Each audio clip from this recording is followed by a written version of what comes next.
Hello food lovers, welcome to Mama's food. నేను మీ స్వాతి. ఈరోజు నేను బ్యాచిలర్ స్టైల్లో చికెన్ ఫ్రైని ఎలా ప్రిపేర్ చేసుకోవచ్చో చూపించబోతున్నాను. మసాలాలు ముక్కలకు బాగా పట్టి ఫుల్ గ్రేవీతో అన్నంలో కూడా కలుపుకొని తినేట్టుగా చాలా టేస్టీగా ఉంటుంది. బ్యాచిలర్స్ అయినా వర్కింగ్ ఉమెన్స్ అయినా అప్పటికప్పుడు చికెన్ ఫ్రైని తయారు చేసుకోవాలనుకుంటే ఈ విధంగా మీరు తయారు చేయొచ్చు. చాలా బాగుంటుంది. సింపుల్ ప్రాసెస్లో అయిపోయే చికెన్ ఫ్రైని ఎలా ప్రిపేర్ చేయాలో చూసేద్దామా? Let's start. ముందుగా ఇలా మీడియం సైజు ముక్కల్లా కొట్టించుకున్న చికెన్ని శుభ్రంగా కడిగి తీసుకోవాలి. ఇందులో 1/2 టేబుల్ స్పూన్ ఉప్పు, 1 టేబుల్ స్పూన్ కారం, 1/2 టీ స్పూన్ అంత పసుపు, 1/2 table spoon garam masala, 1/2 table spoon ధనియాల పొడి, 2-3 పచ్చిమిర్చిని ఇలా చీలికల్లా కట్ చేసుకుని వేసుకోవాలి. 1 రెమ్మ కరివేపాకు,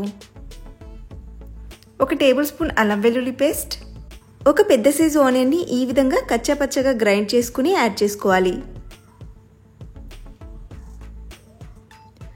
ఇప్పుడు చేత్తో అంతా కలిసేలాగా బాగా మిక్స్ చేసుకోవాలి. జస్ట్ మనం ఫ్రై చేసి ముందుగా కలిపి పెట్టుకుంటే సరిపోతుంది. ఇందులో మనం వేసిన ఇంగ్రీడియంట్స్ అన్నీ చికెన్కి బాగా పట్టేలాగా కలుపుకున్నాక ఈ బౌల్ని తీసి పక్కన పెట్టుకోవాలి. ఇప్పుడు స్టవ్ వెలిగించి కడాయి పెట్టుకొని ఇందులో 2 టేబుల్ స్పూన్స్ ఆయిల్ వేసుకోవాలి. ఆయిల్ బాగా హీట్ అయిన తర్వాత ఇందులో మనం ముందుగానే మ్యారినేట్ చేసుకున్న చికెన్ యాడ్ చేసుకొని బాగా కలుపుకుంటూ ఒక 2 మినిట్స్ కుక్ చేసుకోవాలి. మంట మీడియం ఫ్లేమ్లో ఉంచుకొని చికెన్ని బాగా కలుపుకున్నాక ఇప్పుడు దీని మీద మూత పెట్టుకొని చికెన్ని ఒక 5 మినిట్స్ కుక్ చేసుకోవాలి. కొద్దిగా మందంగా ఉండే కడాయి తీసుకుంటే మసాలాలు మాడిపోకుండా ఉంటాయి. మంట మీడియం ఫ్లేమ్లో ఉంచుకొని మూత పెట్టుకొని ఒక 5 మినిట్స్ ఈ విధంగా కుక్ చేసుకున్నాక చికెన్లోంచి ఇలా నీరూరుతుంది. ఈ నీటితోనే చికెన్ ఉడికిపోతుంది. మనం ఎక్స్ట్రాగా వాటర్ యాడ్ చేయాల్సిన అవసరం లేదు. చికెన్ ఈ విధంగా కొంచెం ఉడికి దగ్గర పడ్డాక ఇప్పుడు మంట పూర్తిగా లో ఫ్లేమ్లోకి టర్న్ చేసి నిదానంగా కుక్ చేసుకోవాలి.